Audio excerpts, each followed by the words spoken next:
Metrópolis, presente y futuro de tu región. Desde la antigua Grecia se utilizó el concepto de metrópoli para designar aquellos poblados que debido a su crecimiento se integran. Este es un espacio para la participación ciudadana. Involúcrate. Nuestro objetivo es seguir fomentando el crecimiento de nuestra ciudad. Sigamos avanzando. Canal 66 presenta Metrópolis, presente y futuro con participación ciudadana. Presentado por el arquitecto Benjamín Garza. Bienvenidos a Metrópolis, presente y futuro con participación ciudadana. Y bien, el día de hoy tendremos un gran tema para todos ustedes. Y este que tiene que ver con la Suprema Corte de Justicia como garante de la democracia y los derechos humanos. Y para esto tenemos un gran invitado, un personaje que ha ocupado los puestos más altos en lo que es la parte pública en nuestro país. Precisamente tendremos a un exsecretario de Gobernación, ex subsecretario de Gobernación. Y pues entre los temas que tenemos para ustedes, pues hay varios que son de gran impacto para la economía de nuestro país.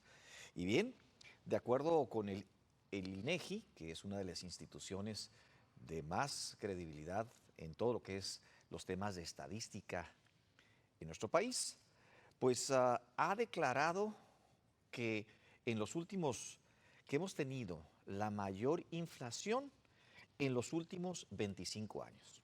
Y esta pues ya ha superado el 12.4%. Tema de gran impacto para todo lo que es la economía y el desarrollo y el sustento de las familias en nuestro país. También, otro de los puntos importantes es que en los días pasados, militares y sus familias se presentaron en el Zócalo marchando como protesta para exigir al gobierno federal mejor trato para lo que son los elementos de la militancia, de los militares, precisamente a los que han estado presos, y exigir mejor trato y un trato más humano. Otro de los puntos importantes también es que a lo largo de este camino, en lo que es la democracia en nuestro país, pues se han manifestado diferentes países, y entre ellos, pues nuestro principal socio comercial, Estados Unidos. Pero también ha habido manifestaciones a lo largo y a lo ancho de la República Mexicana. Usted lo ha visto con las diferentes marchas y también las manifestaciones. También ha habido reclamo por parte de los diferentes partidos. También ha habido algunos amparos que se han metido, ¿verdad? Usted ya lo sabe, ya lo hemos comentado aquí, sobre este famoso Plan B.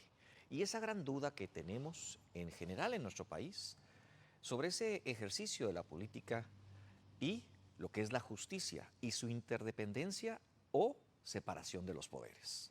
Temas que veremos en unos minutos más. También, entre todas estas declaraciones, pues ese socio comercial ha tenido esa participación en diferentes declaraciones, tanto para lo que es el narcotráfico y la falta de mano dura hacia la justicia, como también estos temas de la democracia. Entre estos, pues tenemos temas de gran importancia que han incluso desde el presidente de los Estados Unidos y también su embajador en México han declarado diferentes quejas.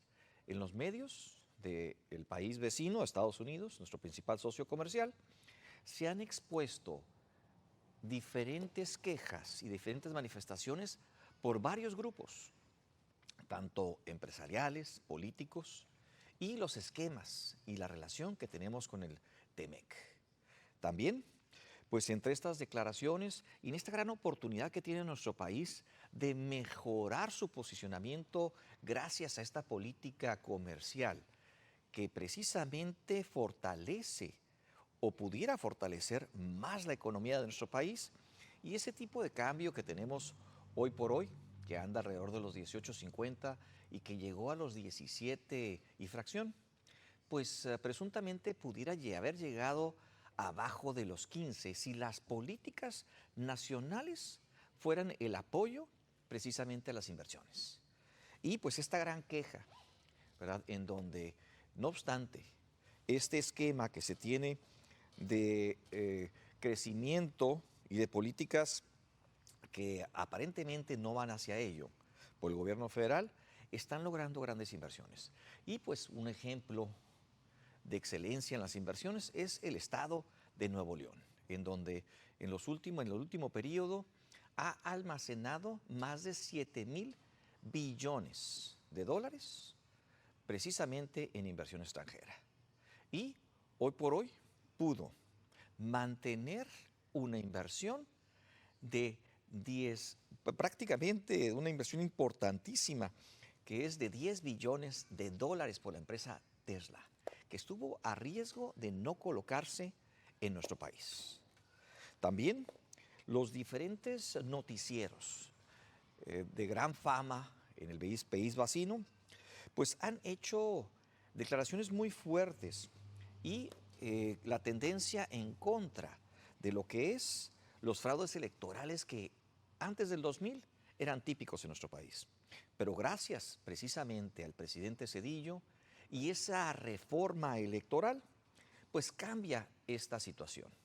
Y a partir de ese momento es que, no obstante que el presidente Zedillo era emanado de uno de los partidos, o más bien del partido que durante cerca de 75 años había estado en el poder, pues logran un cambio.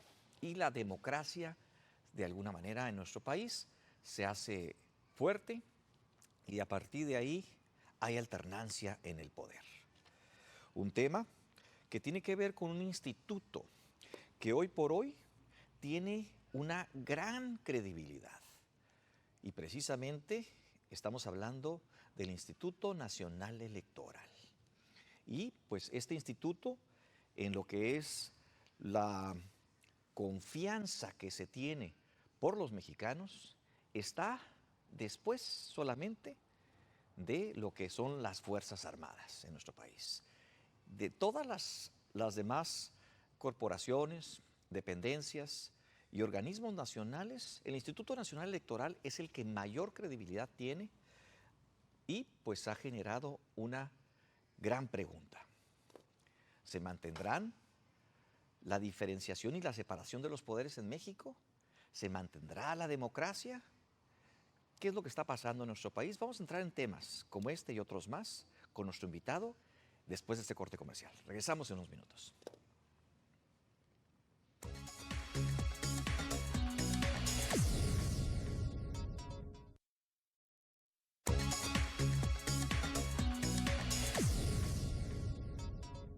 Bien, regresamos después de este comercial para abordar un gran tema en nuestro país.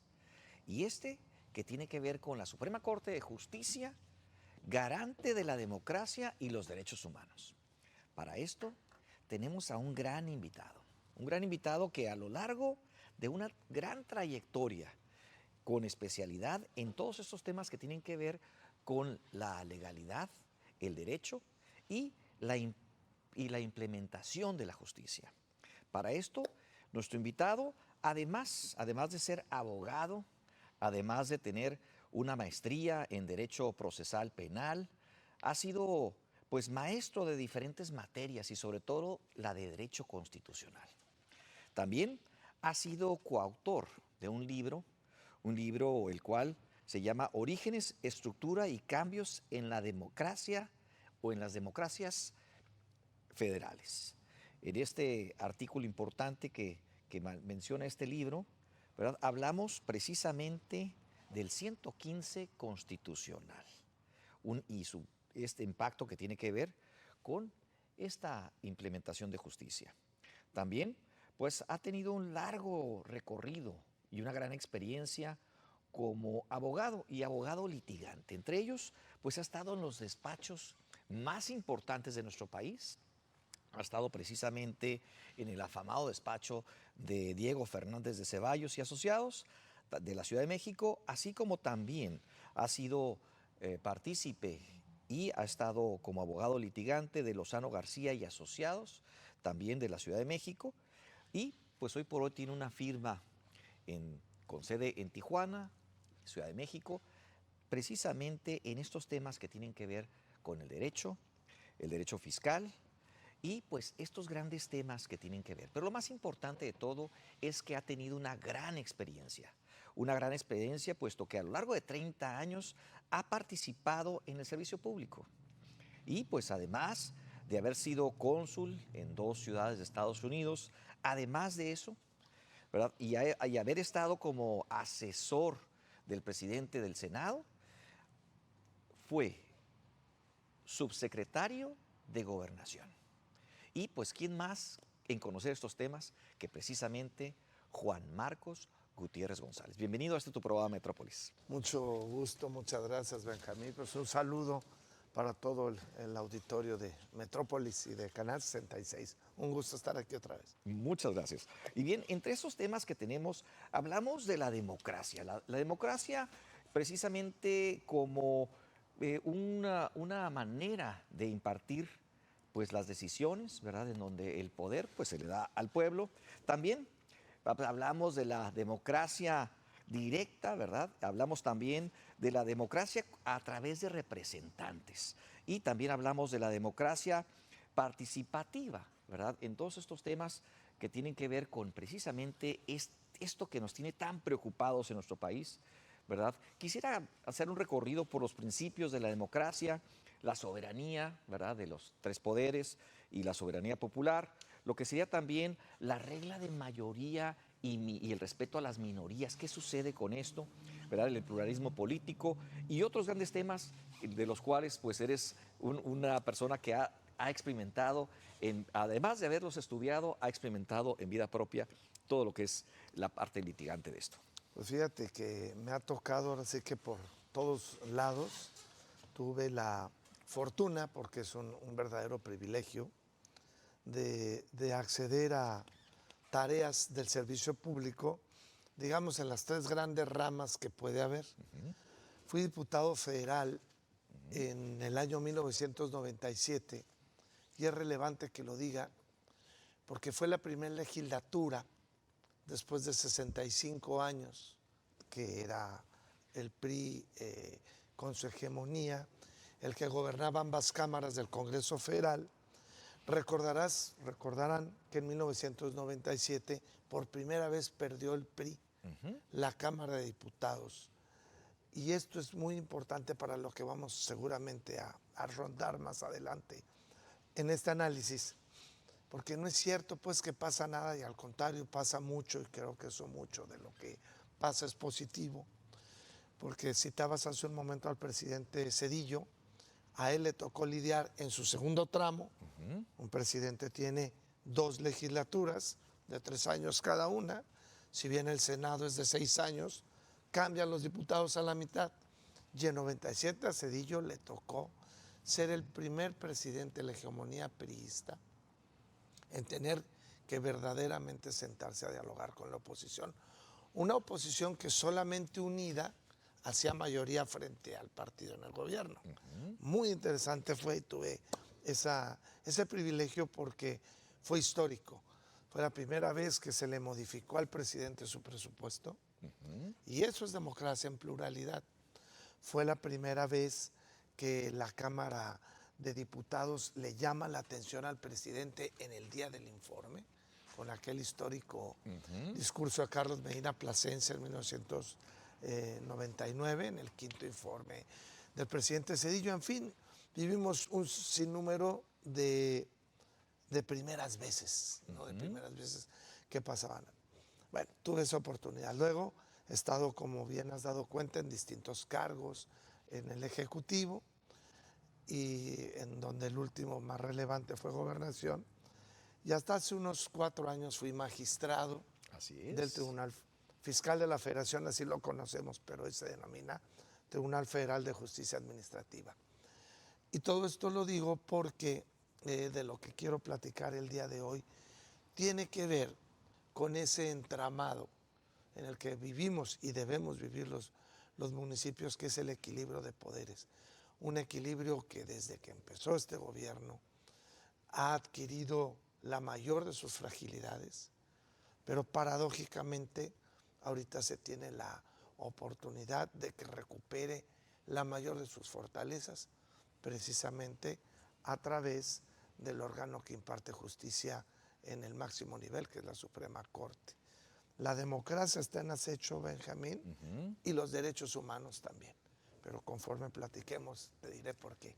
Pues muy interesante tema y pues nos da un gran gusto de que una persona con tan pleno conocimiento en la materia, y repito, no solamente en la parte de la teoría, sino también en la práctica y su impartición. Bien, ¿qué pasa con la Suprema Corte en los temas de la democracia, en los temas también que tienen que ver con el papel que desempeña, también en esto que tiene que ver con el Tribunal Electoral, los jueces de distrito, ese famoso Plan B, ¿verdad? Y todos estos elementos que pues estamos grandemente preocupados porque esta reforma, o este cambio más bien dicho, o este Plan B que tenemos, pues dinamite o merme en gran medida la democracia de nuestro país, después de haber pasado por todas estas experiencias en donde pues sabemos que Baja California fue uno de los estados que pues introdujo esta democracia en el país. Punta de lanza, podríamos decir. De nueva cuenta, ahí tuvimos una experiencia en Baja California de esas primeras veces. Creo que lo citas muy bien. Pero entrando de lleno al tema del Plan B, te diría, Benjamín, y le comparto al público que nos sigue, que hay que ver, hay que calibrar el tamaño de este riesgo, que comienza por la intencionalidad. Se dice que toda reforma legal tiene una exposición de motivos. Yo me preguntaría, ¿cuál es el motivo del Plan B? Inmediatamente me contesto. El Plan B no es otra cosa que, perdón que me vaya tan duro, que una patraña, que una estratagema, una estrategia perversa para lograr lo que definitivamente la ciudadanía le retiró a este gobierno por más apoyos o por más encuestas que hablen de determinada popularidad. ¿Por qué? Porque en el 2021 a Morena, en la elección intermedia, se le retiraron 80 curules. Es decir, Morena por sí solo tenía 280 diputados en la primera legislatura con López Obrador. 280 de 500 diputados federales. Esos 280 más sus acólitos del PT, del Verde y toda esa pluralidad de partiditos, llegaban casi a los 340 diputados, es decir, las 2/3 partes famosas. Entonces podían solitos, sin preguntarle a nadie, reformar la Constitución, y lo hicieron en varios temas para darle al traste, por ejemplo, a la reforma energética, ¿no? Sí, un tema importante. En el primer tramo. Bien, tenemos esa realidad. En 2021, si bien ganó Morena, ya no ganó por tanto. Y esto hay que decirlo. Hoy con sus 200 diputados Morena, le sumas tú los que tiene del PT y partiditos satélites, y llegan a 270 y pico de votos, suficientes para cambiar leyes, pero ya no la Constitución. Y aquí voy con la estratagema. El Plan B no es la primera vez que lo intentan, pero ha tomado mucha relevancia porque pretende dinamitar al INE, al árbitro electoral y francamente nuestra democracia electoral. Y entonces tenemos que la estrategia es la siguiente. Ok, dice el presidente, no puedo pasar en Cámara de Diputados mi reforma. No tengo los votos ya. Los tuvo en algún momento, ya no los tiene. Porque la ciudadanía dijo, a ver, demasiado poder para este señor, ¿no? Entonces, lo que hacen es plantear reformas legales que saben inconstitucionales. Ellos saben que hay no se necesita ser experto para ver la colisión tan clara en materia electoral. Voy a dar un ejemplo: medios de comunicación como sujetos regulados, que hoy por hoy son del INE. Quiere ahora el gobierno volver a retomar ese control. Y la otra, pues, es el presupuesto, desbaratar al INE, ¿no? Y la Constitución le da esas garantías. Meten esta reforma a sabiendas de que choca, pero apostando a una perversidad. Que una reforma inconstitucional puede ser válida. Ah, miras tú cómo. Sí, si no se vota en contra por 8 de los 11 ministros. Y he ahí la apuesta. Votas algo que es inconstitucional y esperas que el órgano que te puede meter freno no le alcance, pretendiendo que ya tiene 4 asientos en la Corte. Y digo pretendiendo porque algo importante ha pasado. De los 4 nuevos ministros en esta última época, González Alcántara, Margarita Ríos Fajardo, Loretta Ortiz y la tristemente famosa alumna, todavía no abogada, en mi concepto, Yasmín Esquivel, pero que ejerce ahí de manera excepcional como ministra. Pues la apuesta de la 4T es que estos 4 digan no es inconstitucional y que los otros 7 no lleguen a la votación requerida para anular el plan B. Esa es la perversidad y es algo que en cuanto sea posible habrá que corregir. Ya eso es la apuesta. La mía y la de muchos abogados es que va a haber cuando menos 2 de esos 4 que están mostrando mucha más decencia, honorabilidad y dignidad que la que el presidente López Obrador cree que puede pisotear. Y me refiero, y yo sí apostaría a que el ministro González Alcántara y la ministra Margarita Ríos Fajardo, y quisiera esperar que Loretta Ortiz tampoco, pero cuando menos estos 2, van a estar del lado de defender la Constitución. De modo que toda esta patraña donde el plan B le quita recursos, dinamita a los OPLES, que son los organismos electorales, dinamita la capacitación electoral, prácticamente retoma el control gubernamental de los medios de comunicación y su regulación, que se vuelve desregulación, pero que con el control del presupuesto se vuelve un tema muy, muy terrible, como el que se vivió hace muchísimos años, que es una etapa durísima ya superada por los mexicanos. Regresar hacia allá, pues ese plan B se puede y se debe caer en la Corte. Es la Corte el órgano llamado en este momento histórico a ponerle freno, pero ojo, ve la perversidad en intentar que lo inconstitucional prevalezca, dado un alto requisito, porque no le basta a la Constitución hoy por hoy, en el paradigma actual, para declarar algo que sabemos tú y yo que es inconstitucional. Se requiere también de una mayoría calificada adentro de la Corte. Entonces, esta es la estratagema, esta es la perversidad con la que actúa el presidente. Sin embargo, y no obstante, creo que ahí hay 2 de sus propios ministros, y digo sus propios ministros sin faltarles al respeto, mejor corrijo, de los ministros propuestos en el propio mandato de López Obrador, 2 han estado mostrando la casta de juristas, no están así genuflexos al presidente, y repito sus nombres: González Alcántara y Margarita Ríos Fajardo, que sumados a los que ya estaban antes de López Obrador, creo que son ministros y ministras que han dado cuenta de dignidad en lo personal, de alto nivel profesional, pero sobre todo de compromiso con defender la Constitución. Y ya empezaron las primeras señales. Pero si quieres, no sé, me dejas preguntar algo, y si no, pues te comento cuáles son esas señales. Continuamos para después empezar a hacer varias preguntas interesantes que nos vienen llegando. Bueno, mira, adelante. Esas señales son las siguientes. Hace rato que dabas la introducción al programa, te escuché con atención, y es bien importante que la gente entienda porque oyen, bueno, que la controversia, que la acción de inconstitucionalidad y que el amparo, efectivamente. Hay cuando menos 3 vías para combatir esta inconstitucionalidad y está ocurriendo. Ok.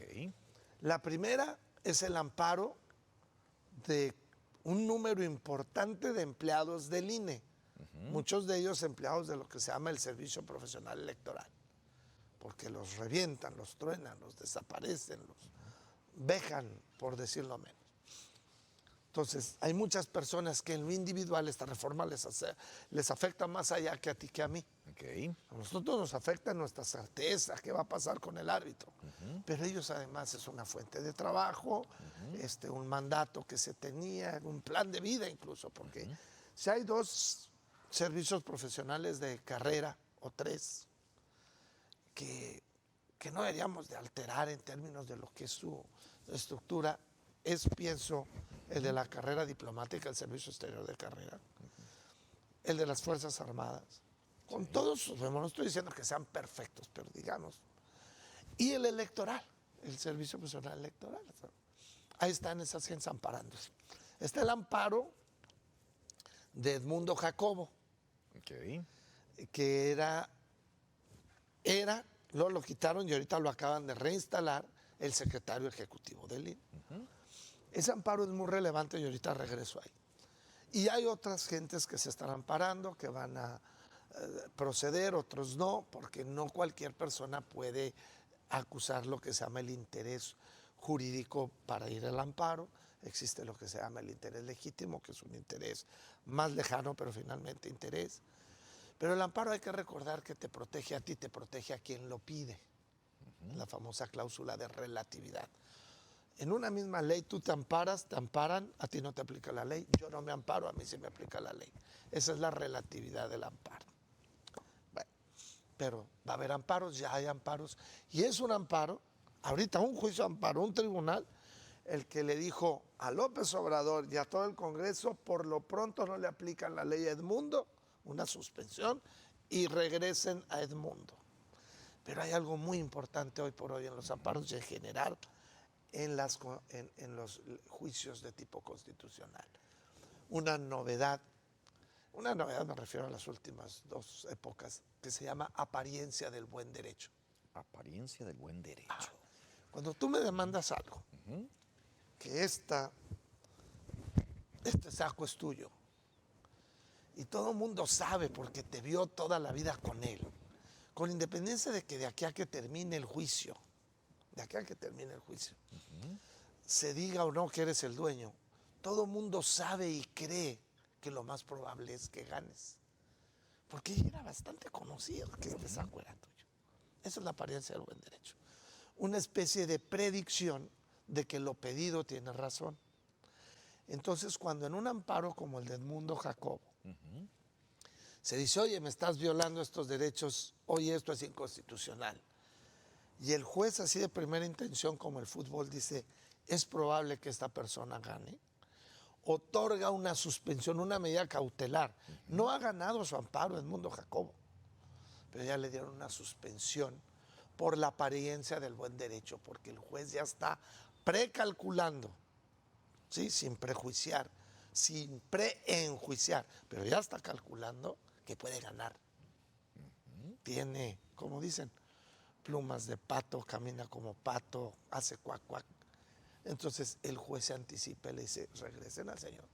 Porque es más grave lo que le puede pasar a él y al país en lo que deshojamos la margarita para ver en qué termina el amparo. Y entonces ahí está esa suspensión relevantísima, si me permites la expresión. Así es. Bueno, primero, amparo. Segundo, controversias constitucionales. Y luego ya la gente empieza, bueno, el amparo está en nuestro lenguaje, ¿no? Está en nuestro lenguaje. Pero ya la controversia constitucional suena más técnico, ¿me explico? La controversia constitucional es una especie de amparo, pero entre autoridades. Sí. Tú eres el municipio de Mexicali, yo soy el Congreso del Estado, emito una ley que a ti te parece que viola tus derechos, tus atribuciones, entonces mandas la controversia constitucional. Hoy hay varias impugnaron como 90 municipios en el país, que como van a entrar a elección el año que entra, y pudieran hacerlo mucho, los municipios como Chihuahua Capital y varios otros, ya le dijeron a la Corte, oye, eso que hizo el Congreso, por estas y estas razones afecta al municipio y yo no quiero, no solo no quiero, no lo considero constitucional. Entonces es una forma de decirle a la Corte, resuelve. Diferencia con el amparo, los amparos empiezan siempre con un juez, al menos los amparos de este tipo, y luego tiene una segunda instancia en un tribunal colegiado.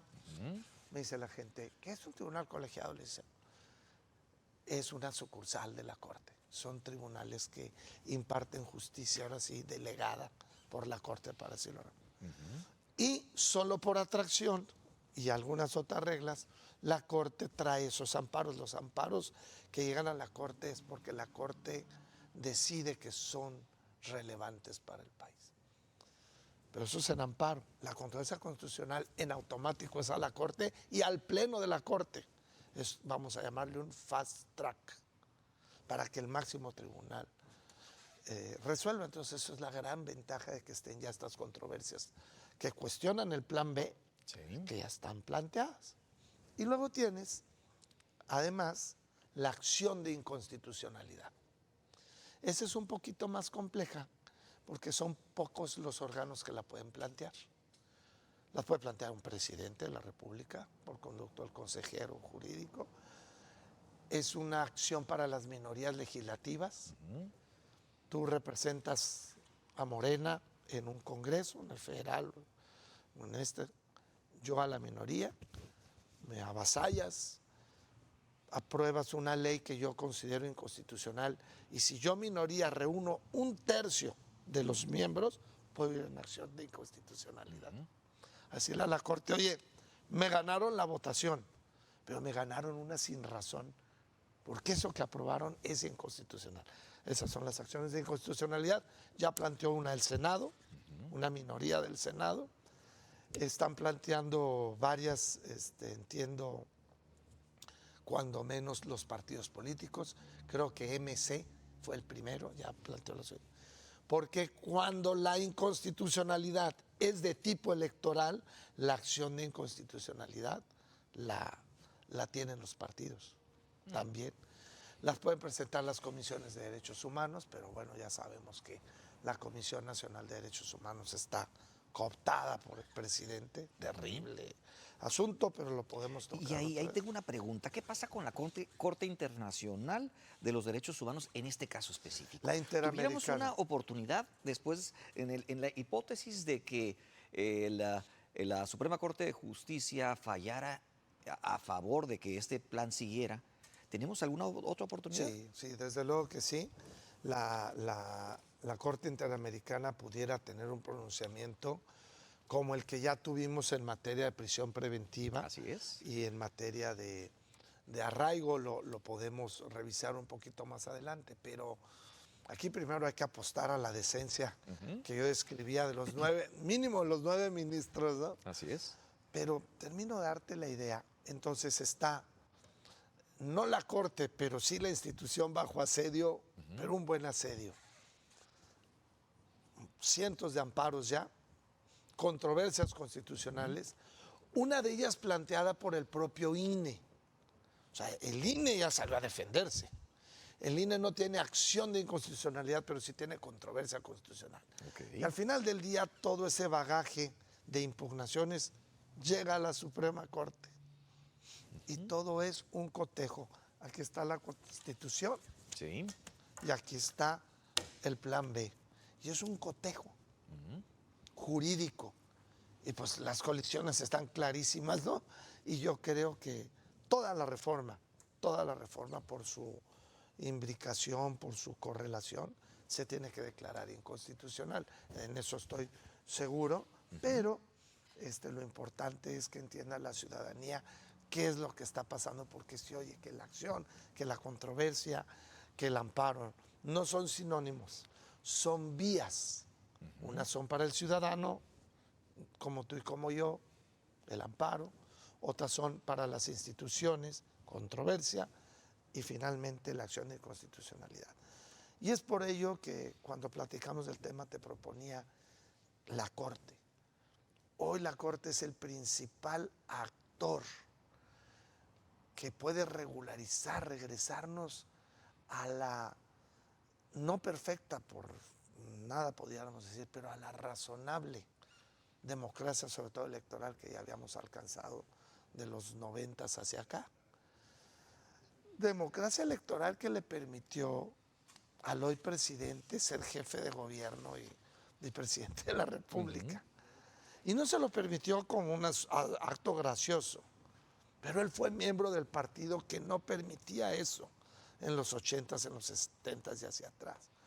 Entonces sí, hoy tenemos una Corte Suprema que nos viene a garantizar y nos puede y nos debe, porque también a la Corte no hay que pedirle así, también hay que exigir que defienda la Constitución y que nos regrese al INE como estaba.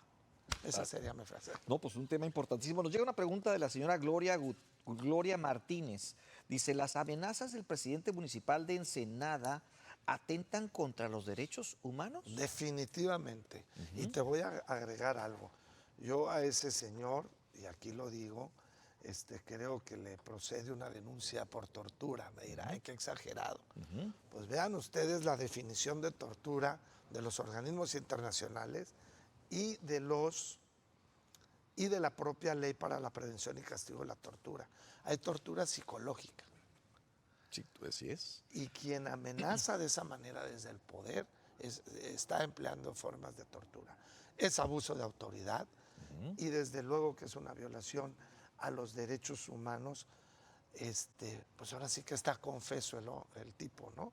A mí me parece que sí necesitamos enfrentar este tipo de cuestiones. Yo enfrenté al exgobernador Bonilla con el tema de los cobros extorsionantes del agua, con su ingreso inconstitucional, su regreso al Senado, ya al que ya había renunciado.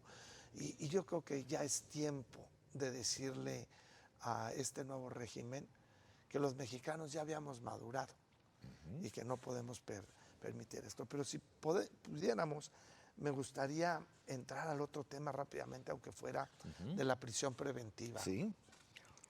Mira, aunque parezca un cambio radical, le va a tocar también a la Corte, por eso decíamos, democracia, ya dijimos, porque la Corte es hoy por hoy el garante de nuestra democracia. En derechos humanos, como es el caso del alcalde, tenemos otro que ya es muy frecuente. El uso y abuso de la prisión preventiva y el uso y abuso del arraigo. Hace unos meses el ministro, expresidente, no el inmediato, uno antes, de la Corte, Luis María Aguilar, propuso una especie de declaración de inconstitucionalidad de un artículo constitucional. Entonces los tradicionalistas, ¿cómo? Bueno, no era tanto decir es inconstitucional y desaparece, sino que en una aplicación concreta decir hay que preferir el derecho humano de los tratados internacionales frente a esta colisión donde la prisión preventiva es excesiva al estar catalogada. Este delito, vas a la cárcel y no puedo usar. Hoy la Corte Interamericana le acaba de decir a México, tienes que eliminar la figura del arraigo, es una figura que viola preprocesalmente los derechos humanos y revisa tu prisión preventiva, que en resumen lo que nos está diciendo, la prisión preventiva se vale en todos los países democráticos, pero justificada, caso por caso, no porque la Constitución diga, este delito, prisión preventiva, porque mañana le pones otro delito, ¿no? El de injurias al presidente y va a ser de prisión preventiva, ¿no? Porque la prisión preventiva es un precastigo, ya te están precastigando. Debiera ser excepcional. La prisión preventiva no está diseñada para precastigar, porque se te acusa de cohecho, de fraude, de gasto, de desvío con motivos electorales o de crimen organizado. No te tienen por qué precastigar. La prisión preventiva es para garantizar que te presentes al juicio. Entonces, ¿qué dice la Corte Interamericana? ¿Qué nos dijo en esta resolución? Se llama Zompantle Tecpile contra México. nos dice, agarren y eliminen la figura del arraigo y revisen las reglas, y le da varias orientaciones que tendrá que terminar con que se quite la prisión preventiva por catálogo y se convierta en una prisión como en Estados Unidos o en otros países democráticos, una prisión preventiva justificada. No, pues este señor anduvo corre y corre, lo fuimos a agarrar a Francia, pues es lógico que si lo dejo suelto no va a enfrentar su proceso, pero ahí hay una justificación. Entonces, es bien importante porque así como esto, y antes de esto el caso Rosendo Radilla, ya México tiene varios fallos en los que se somete a la jurisdicción internacional. Y eso es muy relevante porque es otra herramienta para cuidar nuestros derechos, nuestra democracia y nuestros derechos humanos, Benjamín. Pues tema importantísimo y pues sumamente bien explicado. Pero vamos a ir a un corte comercial para regresar. Regresar aquí ya nos llegan varios comentarios y preguntas, varias felicitaciones, pero vamos a ir a este corte y regresamos en unos minutos.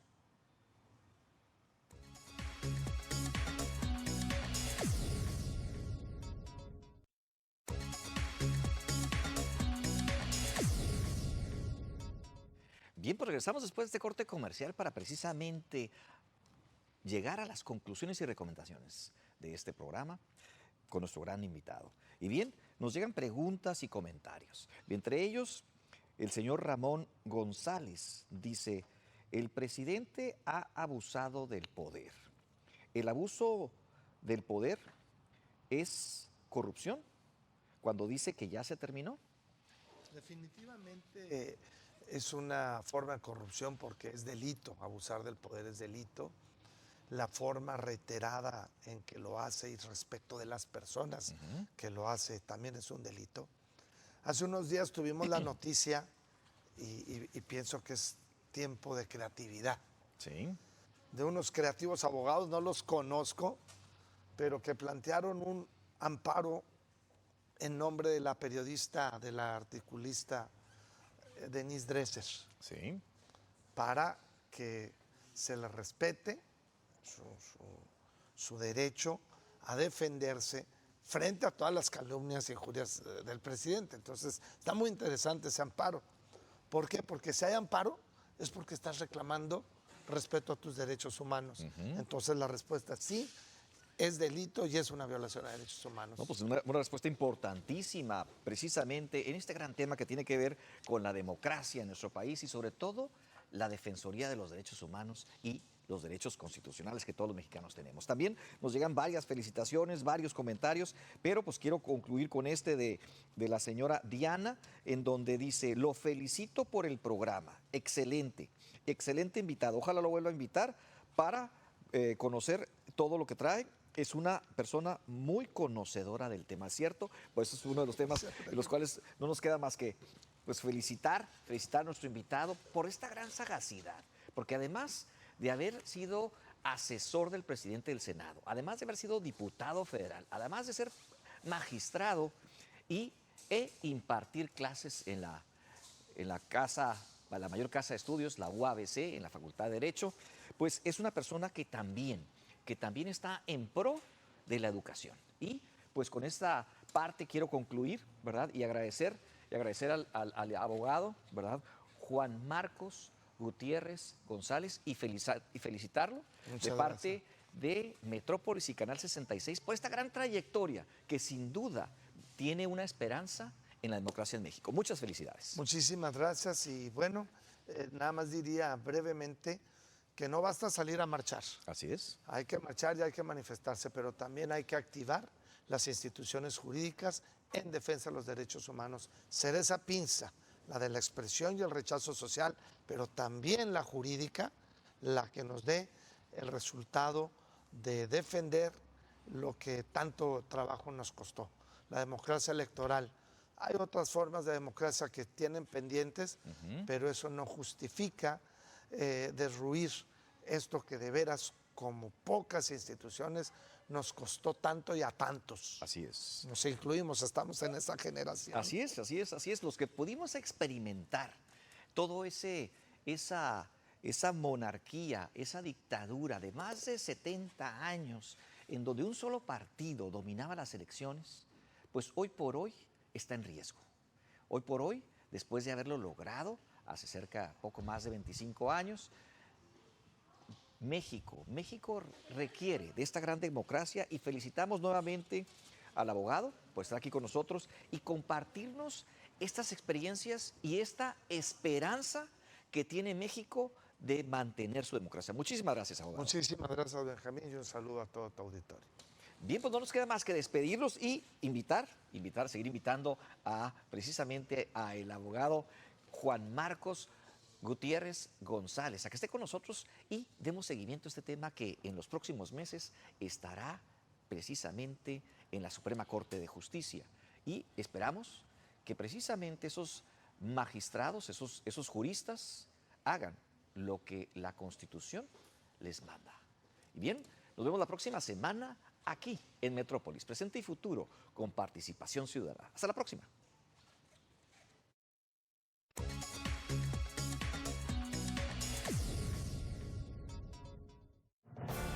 Metrópolis, presente y futuro de tu región. Desde la antigua Grecia se utilizó el concepto de metrópoli para designar aquellos poblados que debido a su crecimiento se integran. Este es un espacio para la participación ciudadana. Involúcrate. Nuestro objetivo es seguir fomentando el crecimiento de nuestra ciudad. Sigamos avanzando. Canal 66 presenta Metrópolis, presente y futuro con participación ciudadana. Presentado por el arquitecto Benjamín Garza.